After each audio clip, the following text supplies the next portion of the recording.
Hi hello বন্ধু হোক বা শত্রু, মুঁহ মিঠা তো চলতা হয়। তার জন্য দুধে ভেজা পান্তুয়া তৈরি করতে নিয়ে নিয়েছি পাউরুটি। আর পাউরুটির পেছনের অংশটাকে জীবনে খারাপ মানুষের মতো কিন্তু বাদ দিয়ে দিতে হবে, তাহলে কিন্তু এই ভালো নরম তুলতুলে সাদা অংশটাকে পাবে।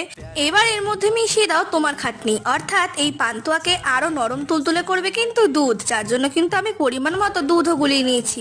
এইবার আর কি নিজের খাটনির মতো হাত দিয়ে এটাকে ভালো করে নরম করে মেখে নাও।